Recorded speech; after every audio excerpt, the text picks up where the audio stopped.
Well, hello, hello. Happy Wednesday, everyone. Thank you so much for joining us today. Thank you for commenting in future comments.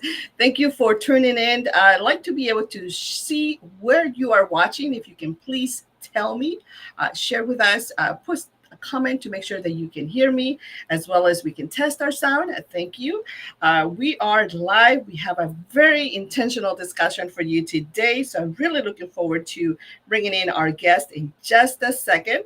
But again, let us know where you are watching so that we can send you a shout out towards the end. So I'm Laura Torres from Blue Star Careers, and we're here today, like we do almost every Wednesday, to check in on you, bring you resources, share with you thoughtful, uh, insightful opportunities that could lead your career programming, your career trajectory into a more prosperous way, but also engage in very intentional career trajectory of your steps. So today it's all about wellness and finances and how this connects to your career. Believe it or not, it's all connected, full circle, by the way. Now, but let me just first remind you as well what we're doing in the neighborhood. To this month, it's all about June 2025. Can you believe that? Halfway through the year, which is a natural point for employee performance reviews. Goal setting and skill gap assessments is the perfect time for you as well if you're looking for a job or you're currently employed to search and do a full career check-in. Maybe perhaps you're in need of upskilling initiatives. You have considered stepping up and doing another certification. Whatever it is, we got you. So make sure that you meet us in the neighborhood. Check out some of our programming and opportunities that we can support you so that you can have that next career trajectory and see how it can actually change the landscape. So now we're not talking about money today and just finances out and about. We are really leading a very purposeful discussion today about what you need to do in order for you to really engage in your future finance endeavors, but also your salary negotiating, your career programming. And so, with that being said, I'm going to go and turn it over to the AFC team, Valerie and Heather from the AFC team, who are going to talk to us and walk us through why financial planning matters, the impact of military life, long term financial stability, but also you as a military spouse, how perhaps this can help you negotiate better some of those work situations, plan your job search strategy. Where do you need to apply? What do you need to do? So, with that being that said, let's turn it over to our team at AFC and Heather and Valerie and hear what they have to share with us. Valerie, team, please join us now and lead our discussion. So much, Laura. It's always a pleasure to work with you and with the Blue Star families. My name is Heather Baker, and I work for AFCPE, and I get to be here today with my boss, Valerie. Hey, Valerie. Hello. Hi, everyone. Thank you so much for having us today. I am the education manager here at AFCPE. Valerie, we were chatting earlier, and I think that people who are looking for some resources, for some financial professionals to help them, are a little bit confused about what all the acronyms mean or what their roles or their primary responsibilities are. So you and I are both AFCs, but how does that differ between maybe somebody that's a CFP or a registered advisor? Can you help explain that? Right, absolutely. So it can be confusing, and it is. It's with financial counseling and planning. Where do I start? Where do I begin? I know I need help. What can I do? Who do I go to? And AFC is going to help you with all the day to day. We're going to do the budgeting, the credit, the just everything with personal finance to get you on your feet. So you've got something happening, maybe you're in debt, or maybe you've got a big purchase on the horizon, like a house. You might go want to find an AFC, which you can find on our website as well at findinafc.org. But yeah, so an AFC will help you with that. How do I help this situation here? Now, a CFP is going to help you more with the long-term planning, investments, your estate planning, all of this with investments. So a registered advisor, a CFP will help you, like I said, again, with long-term planning, estate planning, insurance, all of these things that an AFC can help educate you on, but will not guide you towards specific Mm. products. One of my favorite places to go get more information is at finra.org. They have a list. If you go to find a professional, an investment professional, it tells you exactly what all the alphabet letters mean, how they can help you. Yeah, it just gives you additional information on what they do, how they can help you, and at one point in your career they can help you. Oh, thank you. I think that's absolutely perfect, and that kind of clears it up. One thing that I'm seeing in my counseling with my clients is a lot of they probably recognize that they need to do something, whether it's PCS is coming up or whether they've kind of sat back a little bit and haven't been as assertive in planning for retirement. And so I think everybody knows that they could probably shore up their finances everywhere. My first piece of advice is now that Valerie's helped us with who to go to for that need, I want people to go to that professional as prepared as they can be and as comfortable. So I'm working really, really hard right now with several of my clients to do what I call real numbers. And that is make sure that you know all the bills that you pay. And it sounds really obvious, but so many people have auto pay or so many people get a notification electronically and they just pay that bill, but they don't have a month or a quarter of a year or even a yearly overview of what goes out. So I ask people to spend some time before you pick one of the professionals that Valerie talked about and organize yourself. It might be surprising to you, but whether it's listing those on a separate piece of paper, not just relying on the app, even reviewing your electronic bank statement to see what those withdrawals are, and looking also at some of the changes that might have occurred in your household. Did you have a child recently graduate and leave? And how is that going to affect your expenses? Maybe you welcomed a new child into your home.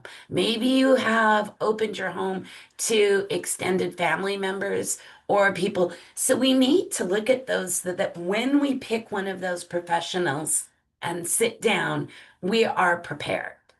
We also have to, oh, I'm sorry, go ahead. I'll add, Heather, that those professionals can help you with the other professionals. So in AFC, sometimes like how you started out, where somebody says, I don't know what to do with my finances. Sometimes they just want to turn it over to somebody else. But guess who knows all those numbers?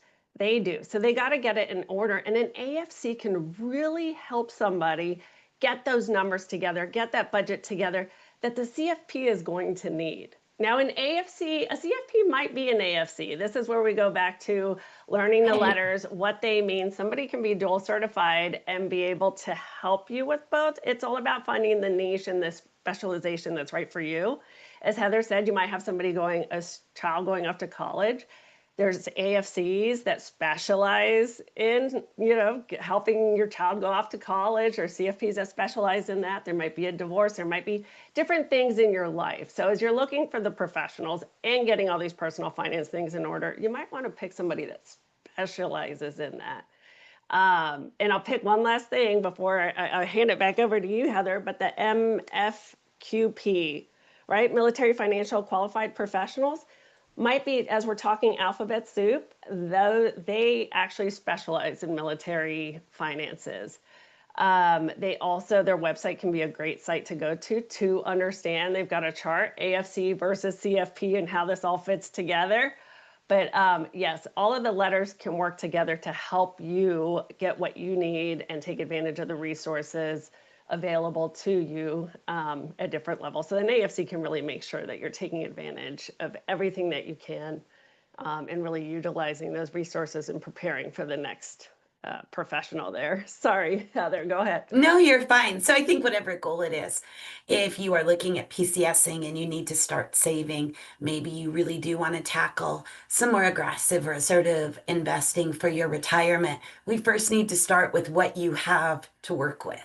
And so I don't want somebody to say I need $2,000 saved in the next 6 months before I PCS, or in the next 3 months, whatever your time frame be, but you really don't have that wiggle room because you're not familiar, or you're not as familiar with that. So again, those steps to be able to start, you may go see two different people, or you may have a combination as you evolve through that process. To Valerie's point too, once you feel that you have your information and you're prepared to go seek one of those people, be really, really plain about what your goals are. What is the utmost thing financially in your brain? Is it tackling a debt that's been hanging over you? Is it saving for that PCS or anticipation of any of those life events we talked about earlier? They need you to tell them what is most important. Now, that doesn't mean other issues aren't important, but they'll also start to help prioritize or be able to combine some of those things. So the next or the last kind of part of this is, a lot of people again know that they probably need a better handle on their budget, or they need to do a little more savings.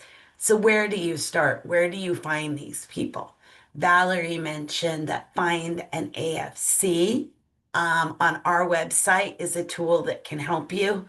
But you can also, if you're on an installation, simply walk in and ask at your financial assistance office. They will have people that will be able to tell you where to go. And they'll help you kind of sort out some of those needs as well. Valerie?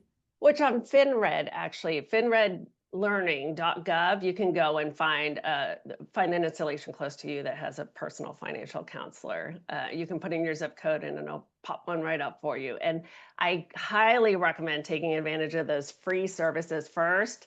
It'll give you a feel of what you need, maybe the questions that you should ask before you go on to maybe paying for a service. Take advantage of the resources that are there and are available and are free, that Heather's mentioning right now. Absolutely. And so there are several other opportunities, and I know Laura will have those listed so that you can utilize some of those resources within these networks that are already there for you. But the first most important thing is take that step, ask, so that you are set up for those events, so that you can get out from under debt, or so you can plan for some of those changes. That's the first most important thing. Yep. And to feel comfortable with your counselor or your advisor as well. Do not be afraid to try out different counselors, different advisors. People get nervous speaking about finances and money. Just keep doing it. Keep talking about it. Don't be afraid to start. Nobody knows everything. Reach out for help. And I agree. If you meet with somebody and they say, I can't help you with that, don't take that as a no. Take that as their honest assessment that that's not in their wheelhouse. And please pursue for yourself, advocate for yourself. Thank you. I understand you can't help me. Could you tell me somebody, or do you have references or other groupings, so that you don't feel kind of disheartened and that you keep going to that kind of financial freedom that you deserve? Well, this has been so much fun. Thank you so much for having us today, Laura. We love this conversation. I think Heather and I could talk about this all day long. We're so grateful for the people that showed up today. Keep asking the questions. Thank you all. Thank you so much, team. Thank you for taking the time to walk us through this conversation. And if you are watching right now, tuning in, please put those comments, share those questions, tag your network, let us know, because this Celebrating Financial Wellness for Military Spouses, it's all about empowering you, making you aware. You cannot negotiate, you cannot move forward into finding what kind of job perhaps you can qualify. You're already qualified, we know this, but what can you qualify for in regards to your salary negotiation, understanding your worth, understanding also that negotiables and non-negotiables that you perhaps in your family have.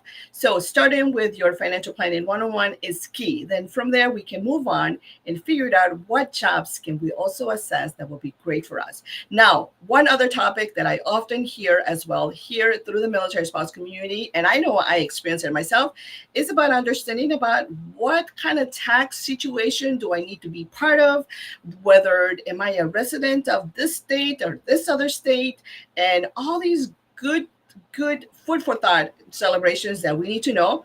We are going to discuss now with our great friend and partner here all about the Military Spouse Resiliency Relief Act.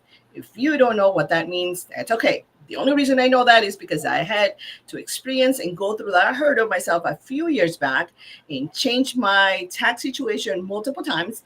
But for that, we have a great partner who's going to walk us through it. Hutch Thomas, who is a proud Air Force veteran. Serves as the Tax Training and Compliance Director at the Armed Forces Benefit Network. And so we are very excited to have him here with us today, learn more about this particular topic, and also help you because this is PCS season. If you are relocating, moving, and you need to know this, now that you got your finances one-on-one in order, start applying. But if you are coming from a different state that doesn't perhaps benefit you tax-wise, what do we need to do? So Hutch, welcome. Thank you so much for taking time out of your busy schedule to be with us. I'm glad it's not tax season anymore, but tell us a little bit more about yourself, your military connection, any good information you want to talk to us about your career trajectory. Oh, Laura, good morning. Thank you so much. It's an absolute pleasure to be here, and I will try and relay some very good information for the military spouses. It's amazing how much, at least partial information, the military spouses already know. So we'll try and add to that a little bit this morning. As far as myself, again, my name is Hutch Thomas. I was in the Air Force for 22 years, retired after 22 years, achieved higher rank than I ever thought humanly possible as a lieutenant colonel. I actually flew C-130s in the Air Force. So that was a great experience. And listening to Heather and Valerie and many other very intelligent financial people, I knew nothing. I was in the Air Force. I knew less than nothing. My whole education financially has started basically since the Air Force.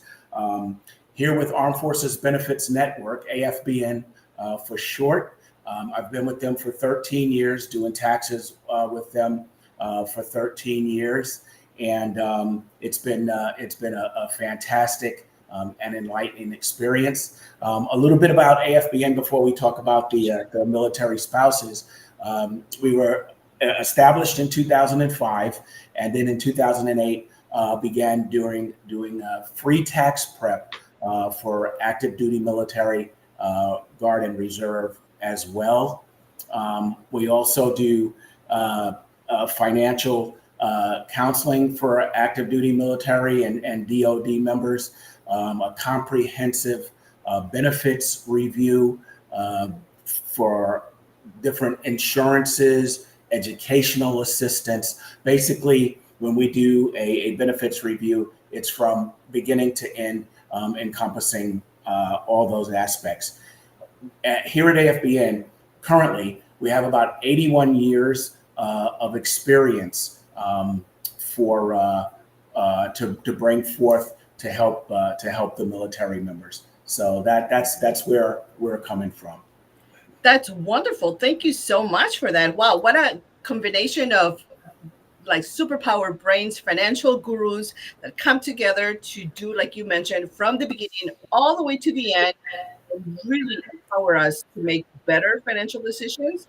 So I am very grateful for this collaboration. Thank you so much for sharing with us all of your great insights. So let's say we just go straight to you educating us. What is the Military Spouse Tax Relief Act, or that acronym that no one understands, but yeah, we know that it takes our money. So tell us more about it. Absolutely referred to as MSRRA, and it's the Military Spouse Residency Relief Act. To help with military spouse taxes. It's basically federal tax relief for military spouses, and I'll give you a little bit more about that. It was signed into law in 2009 by President Barack Obama at the time, and again, it's basically designed to protect military spouses from possibly being taxed two different separate times by two different separate states.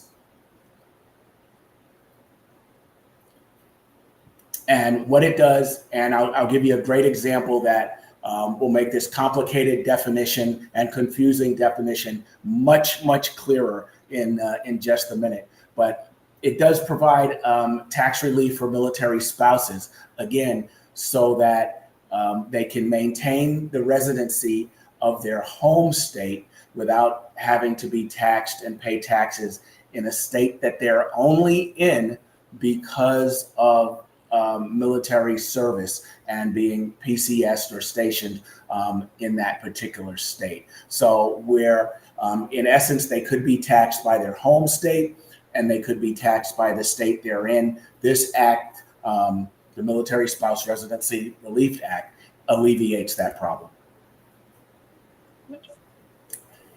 And basically, this is, again, just what we said about, avoiding being taxed in both states. And it's amazing that so many military spouses know of this. They may not know all of the details about it or actually how it works specifically, but it's amazing to know that many, many military spouses, they know about this and they ask me about it before I can even get to it or bring it up. I do well over 600 taxes personally a year, and our organization, we have offices all over the country from Alaska to the East Coast, Georgia, Louisiana, and so forth.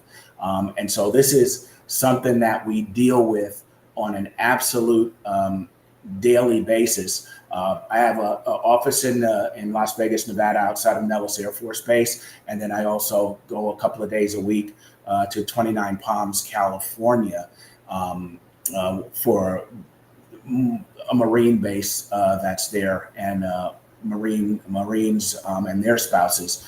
And so again, particularly in California, it seems like so many of them are from other places and just happen to be stationed there. So we deal with it constantly on a daily basis. So here's our example. This should bring everything home for everyone. So you're stationed in California, right? But you're from Texas, let's say, or North Carolina, or from anywhere else, but you're stationed in California. And the spouse is a school teacher. See this every day. The spouse is a school teacher in California.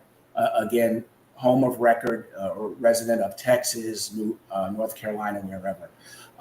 This act, the Military Spouse Residency Relief Act, allows you to be exempt from paying taxes in California, which is a great, great thing. And it can actually happen two different ways. It all depends on the state. Some states make it much easier than others. Some states make it difficult to go through and get this taken care of. But one of the ways that we're able to do it is you can be exempt right from the start of paying the state taxes. That requires that you put in some paperwork when you get hired at the job, and then they won't even take taxes out of your pay. The other way that we see it most of the time is that you go ahead and have California in this instance take the taxes out as you're a teacher there, but then when we do your tax return, you get every single penny back because of MSRRA. So both ways are effective and efficient. If you can have it taken care of beforehand at the employer, it saves you from even having to pay that money. But again, most ways that it happens is they take the tax out. Then when you come to get your taxes, your tax return done, we get every single penny back from you because of MSRRA. So that's the way it works. It's a very, very good act, a very, very good deal. And again, it's something that it's not something that's obscure, that's here and there once every blue moon. We deal with it hundreds of times, almost from every office on a day. And I know that I see it constantly. So my information is up on the screen. my cell phone, my email. Feel free to contact me with any questions whatsoever, any issues. What I envision is, and this happens all the time, is a lot of people are going to go back and they're going to say, "Holy cow! I paid taxes last year and I probably shouldn't have." Or in 2023, I paid taxes and I probably shouldn't have. And again, I deal with that, and we deal with that on a daily basis, going back and recovering that money for you. So hopefully that clears that up a little bit. Hopefully the example kind of brings it all home, Laura. Absolutely. Thank you so much. And I do have a couple of questions here posted in. So we are streaming team. If you are watching this live, we are on our Facebook, LinkedIn. We are in a digital platform as well as YouTube. So please post your comments. If we cannot address them right now with Hutch or with the team, we just had AFC team Valerie and Heather. Please just continue to post them. We'll come back and answer those questions for you, as well as we'd like to be able to send you shout outs towards the end and send your community a shout out and maybe answer some of those specific questions by state, because I know for the longest time of my active now full-time career was in California, Hutch. And I think once I learned about this act a little bit more into it, what I started doing very sneakily, I started allowing California to tax me. And use that as my sort of a savings money at the beginning. So when I filed my taxes, I would get my California, rest of the thing. But now ask me if I saved it. No, because I should have gone to Valerie and Heather to get that one-on-one plenty. But one quick question.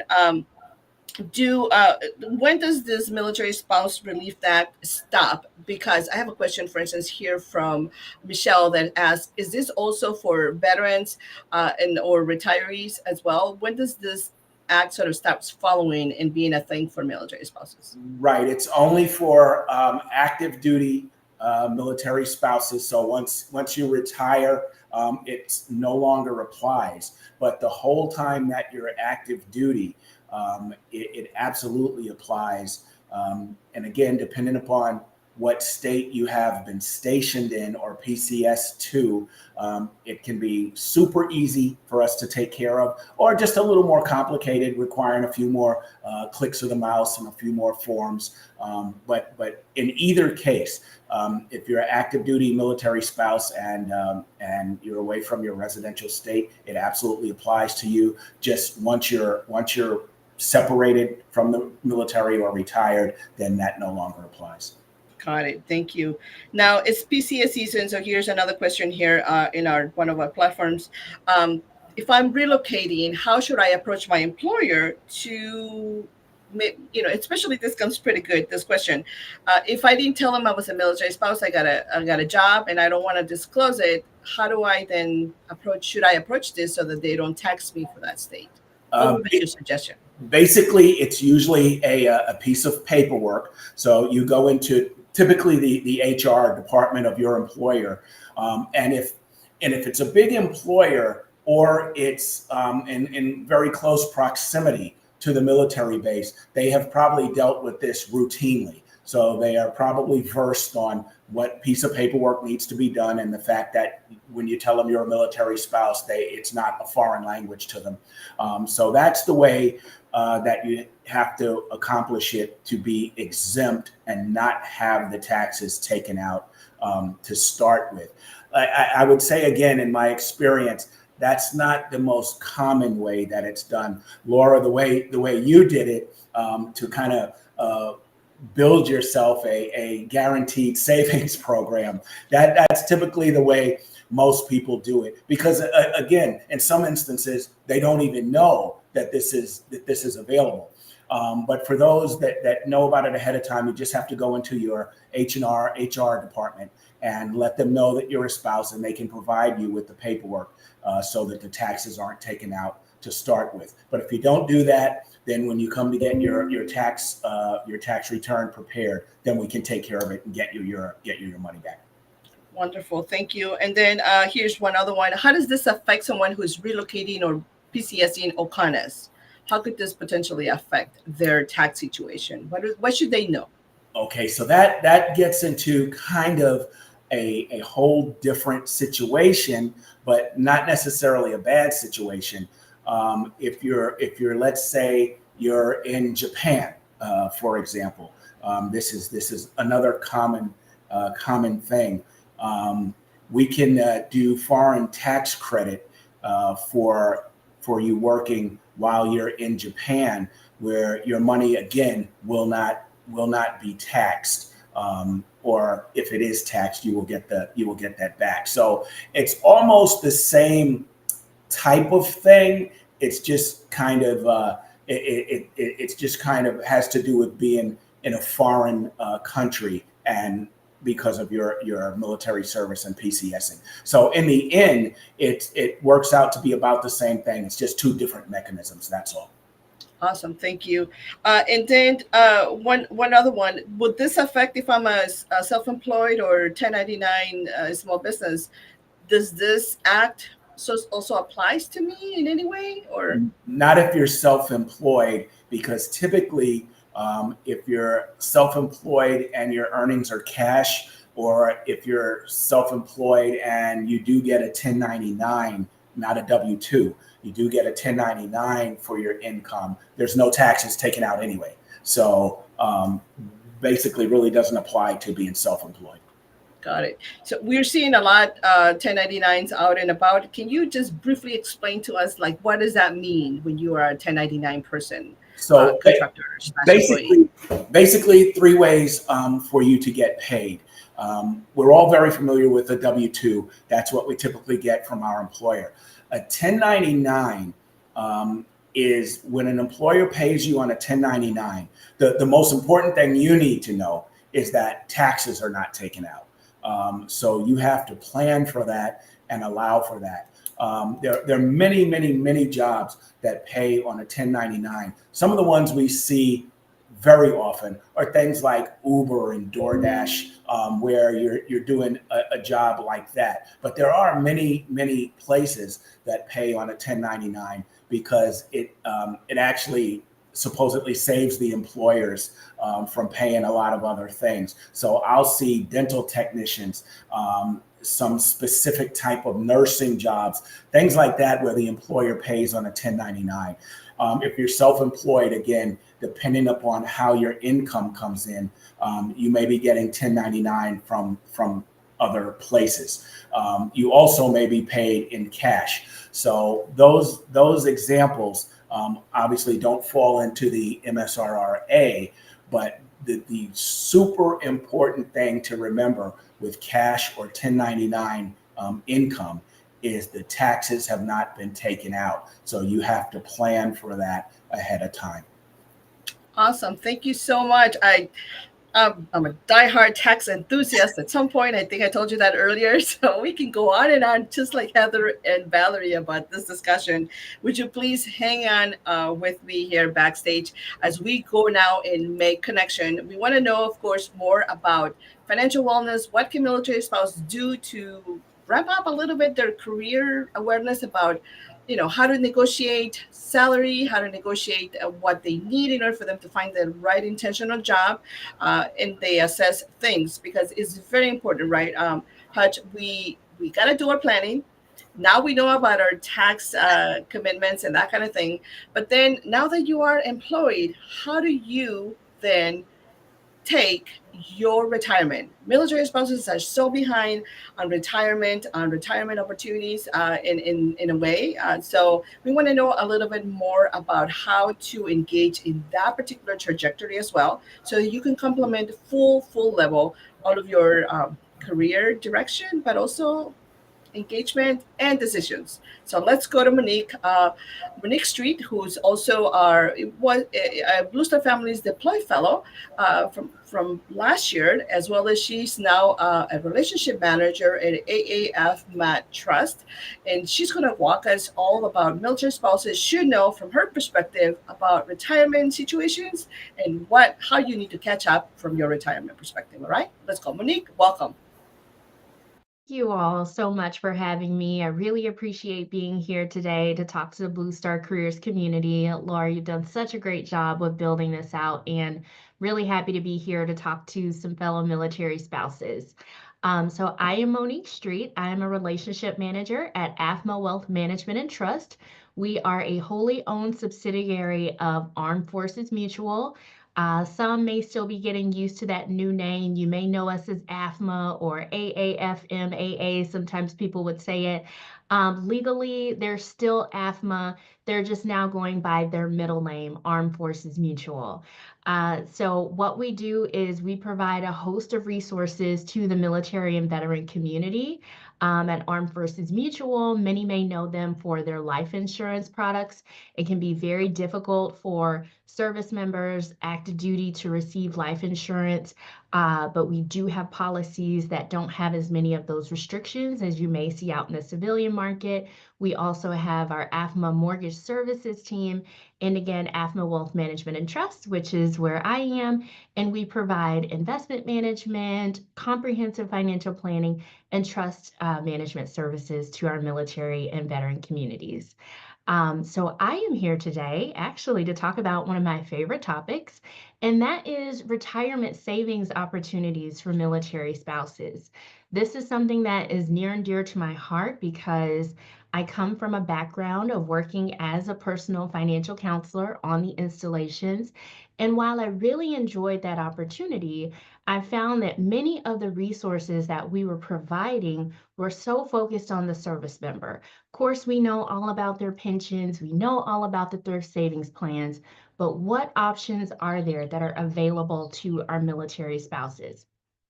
Well, I'm going to start with the very first one that ties right into the careers community here, and that's your employer. So, oftentimes we have military spouses that are employed but aren't really looking at those benefits that are available through your job. It's really important that when we're looking at that compensation package, we don't just focus on the number that we'll receive in our salary today, but we're also taking some time to look at what sort of retirement benefits do they offer? Do they have a 401k, 403b, or sometimes it might be called a 457? There's a lot of different names, but any of those employer sponsored retirement accounts, you want to know what you have access to, and you want to know how much your employer may be able to contribute on your behalf. So, one of the benefits that a lot of civilian employers offer these days is a matching contribution. So if you put in so much, they may match that up to a certain dollar amount. And that's what really allows us to grow our retirement savings faster. Now, if I'm completely honest, sometimes this can be a difficult conversation to have with military spouses because we don't always see the value in contributing to our employer's plan, especially if we don't think we're going to be able to stay with that employer long term. However, I am going to say that any of the money you contribute always stays with you. So you don't have to worry about the money that you put in being lost. That's always going to be your money. You can move that into another account after you leave the employer, whatever you would like to do with that. It's yours to choose. Um, but I also want to be real when it comes to the employer dollars, right?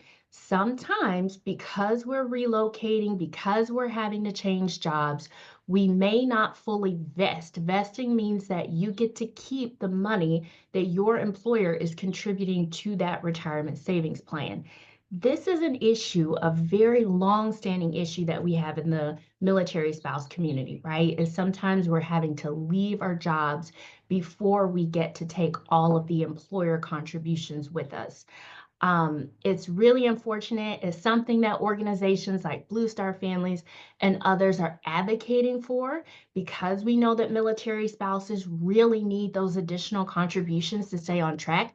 But for the most part, I still want to encourage you to be optimistic, save what you can, and know that you're always going to be able to take what you've saved with you. So sometimes it may work out that your employer allows you to vest right away. You keep that money right away. Sometimes we may forfeit some of those dollars. I can admit from personal experience that hurts. However, you're still going to appreciate any money that you've saved in the long run. So the next thing that I'm going to talk about is how to catch up on lost time when we're thinking about retirement savings. So I always like to compare the financial industry to the health industry in a sense, or financial health to physical health. So let's just say that we wanted to lose 20 pounds in 1 week. That does not sound realistic, does it? That we're going to lose 20 pounds in 1 week of time. Even if we said, I wanted to lose 20 pounds in 1 month, still probably not doable. Now, we might be able to make some changes, be in a calorie deficit, do a lot of working out, and we may lose something, but more than likely, we're not going to hit that target. Now, let's just say we change that, we move the needle to, I want to lose 20 pounds in a year. Now we're talking, right? This is something that's doable. The same concept applies when we're talking about retirement savings. Too often, I've worked with clients that are a year out from retirement and they want to try to save 20 years worth of retirement funds in 1 year.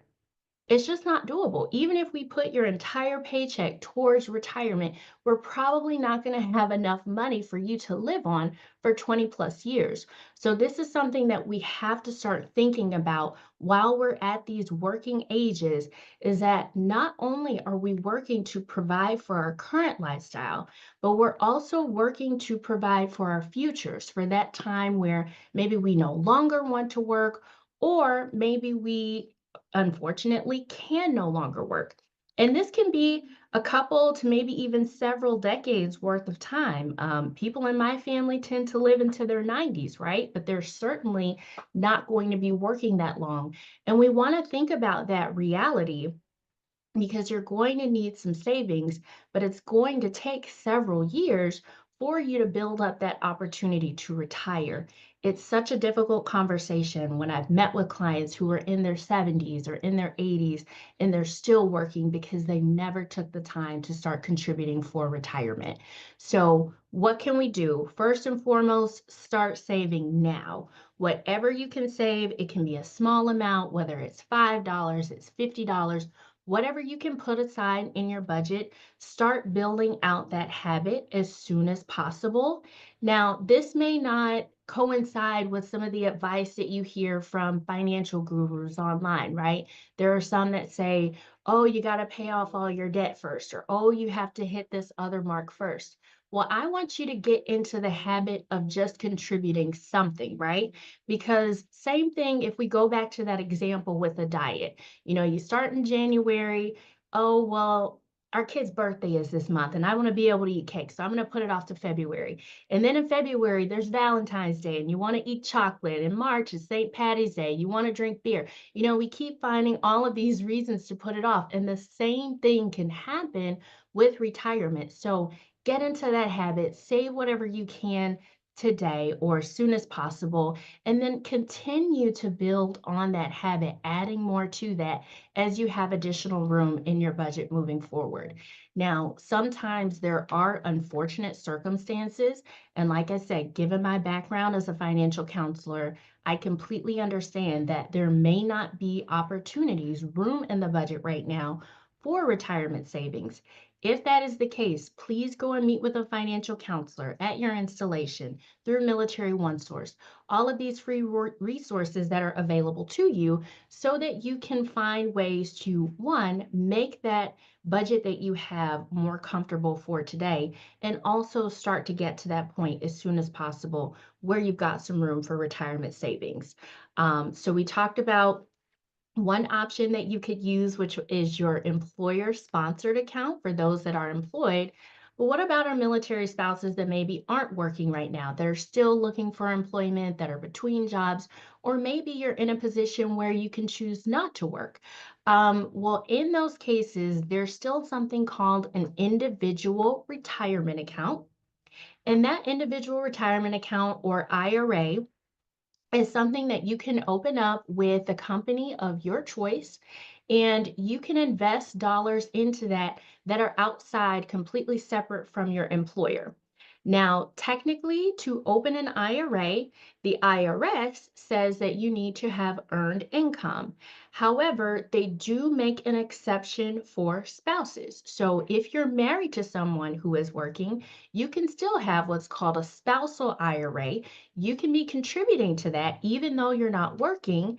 And so you want to take advantage of opportunities like that you may have.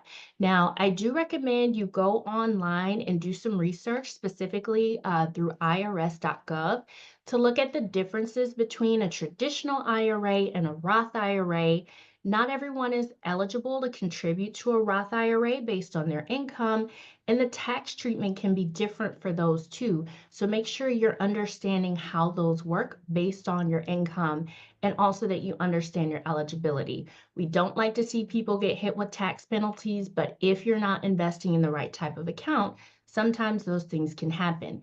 Or if you want to seek out professional help in that area, you certainly can do that. There are many resources available where you can go and you can seek out some advice for not just which type of account to open, how much to contribute. And the third thing that is really, really important when we invest, you also want to think about how you're investing your money. Um, so when we talk about how frequent moves and career gaps can sort of impact our retirement planning, I already mentioned that sometimes we're forced to leave our employer before we can take all of those employer funds with us, right? Well, even if that's not the case, even if we're just now in a situation where we've taken this money, we have everything saved in the 401k, but we can no longer add to that 401k because we're no longer employed. Again, that's where we're going to want to start thinking about some individual accounts, but we also want to think about keeping track with all of the money that we've saved over time. I will mention that I've been guilty of this, being an active duty military spouse myself, of working a job for not a long period of time, having employer funds or having funds over there. Then I've got funds with another employer. And at some point, it can be hard to keep track of all of that. You got to keep track of all the logins. You got to go back in and check on the accounts and see how they're doing. So you can also think about maybe consolidating some of those, whether that means moving them into an account with a new employer, or also that individual retirement account. You can use that and you can roll over money from previous employers there. Um, so lastly, what I'll talk about is just personal experience. I've kind of used a lot of what I've said now to enmesh like my thoughts and some of my strategies that I've used with retirement planning. The main thing that I want you to know though is when you are trying to play catch up, it's really important to use some sort of resource. There are a number of financial calculators online. There are some on investor.gov. There are lots of different ones that you can use to just play around with the numbers and see how much you're going to need to save in order to hit your target. So think back on that first example that I used where we're trying to lose 20 pounds. We need to find out how long it's realistically going to take. The same thing applies when we're talking about retirement savings. If we're going to put this off until our 50s or 60s, sure, it's possible, but you're going to have to save a lot more money. You're going to have to work a lot harder. So if we can go ahead and start saving for retirement when we're young, we actually may not have to contribute as much to hit our goals because time is going to be able to do a lot of that work for us. And if you're not able to use those financial calculators yourself or you want some professional assistance, seek out a professional. So that's one of the things that we offer at AFMA Wealth Management and Trust. There are a lot of other companies that can offer some tools like that, your Vanguard, your Fidelities, those other brokerage services. So please feel free to look for some of those resources if you would like a professional to help you run those numbers and to help you make sure you're on track. That's everything that I have for you today on retirement savings. I just want to thank you again, Laura, so much for inviting me here today. As a former Blue Star Fellows fellow, or Blue Star Families fellow, excuse me, this organization is always going to have a special place in my heart. So I'm just really happy to be here. Thanks, and Thank you so much, Monique. Thank you for your contributions and for sharing with us a little bit more about the retirement landscape of, for military spouses. Retirement gap is real. I mean, I know I'm living it from experience, and a lot of our colleagues that I see, and we talked about through careers, because of those career interruptions, the part-time work, the unpaid caregiving impact, all kinds of things. So luckily we have some incredible resources here in our community that can help you and support you. And I'm going to bring back Hatch, who's been here with us, hanging out also backstage with the rest of our colleagues, to close up this segment with me and really just share some thoughts and and tell us a little bit more about his takeaway. We did retirement 101, what we need to know. You shared with us so wonderfully all about tax relief. Now Monique with retirement accounts. So what would be your thoughts? How did you finance your retirement? Haj? What was your transition process as you were getting exiting out of the military? What would be some tips for you, for either military spouses or in general anyone watching?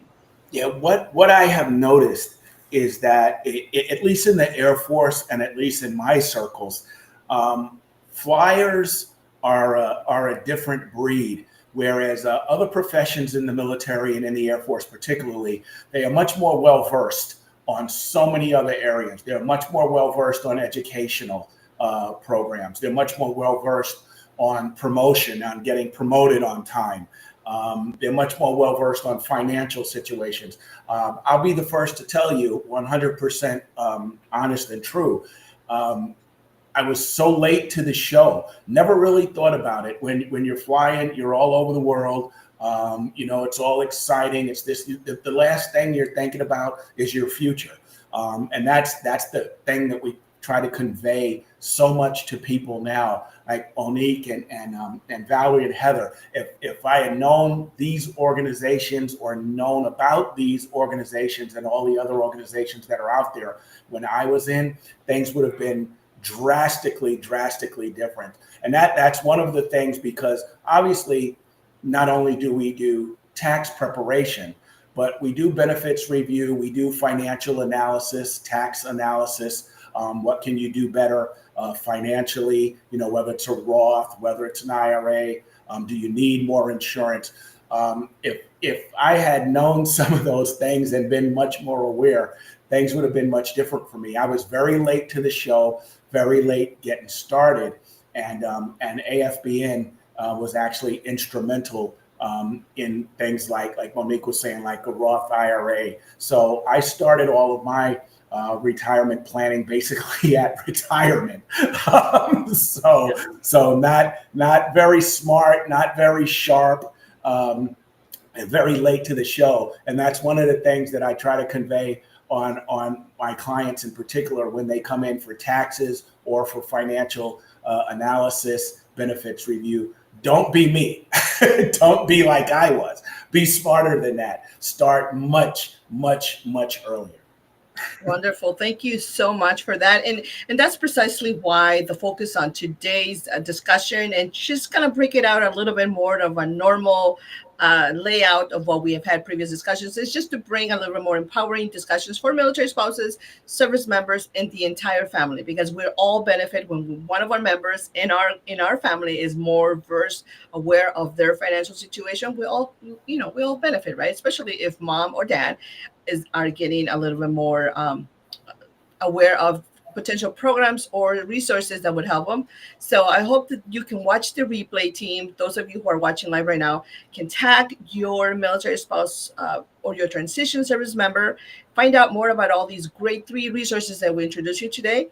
And when in doubt, meet us in the neighborhood. We're going to have the profiles there today and add a little bit more about this webinar as well. And be able to continue with the conversation and share with you some more feedback. I do, before we go and close this, Haj, I do want to ask you, would it be beneficial to set something up for kids? And so this is all more in the retirement plan. And I know we're here for taxes, but I'm going to pick your brain. Regarding anything for our kids. Should we take care of our military kids as well? What would be your feedback on that? Absolutely, the entire family. Again, because we're specifically talking a lot today about spouses, and when you look at the typical military family, the military member has everything. Everything is centered around the military member. Yeah, the spouse has a little bit of insurance coverage, the kids have a little bit of insurance coverage, but everything is centered around the military member. The military member has the TSP that's being matched by 5%. Absolutely, we want to get the spouse as much coverage and into as many programs as possible to save for retirement, to maybe have additional insurances. We want to get the kids covered, to answer your question.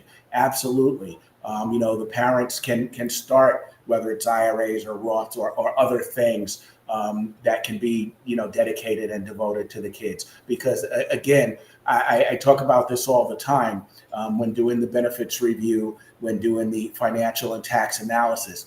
Every single thing is focused on the military member, and that's great, but the other family members should have things and be considered as well when setting up, these things like IRAs and so forth. It should not only be for the military member, but for the entire family. Wonderful. Thank you so much. And with that in mind, I'd like to wrap it up. Thank you for hanging out over here. I know Valerie and Heather, there was a short presentation and very busy taking care of every financial one-on-one for everybody else, as well as Monique Street. We'll share their contacts so that you can get a hold of them. And then Hutch here has been supporting and hanging out with us through the rest of the hour. Tax situations, planning, anything else, just please reach out and get a hold of us. Meet us in the neighborhood. We'll make sure that you get connected with them as well. And without further ado, just thank you. Thank you very much for supporting this and for allowing us to connect with you today. Join us next Wednesday. Thank you, Laura. Thank you.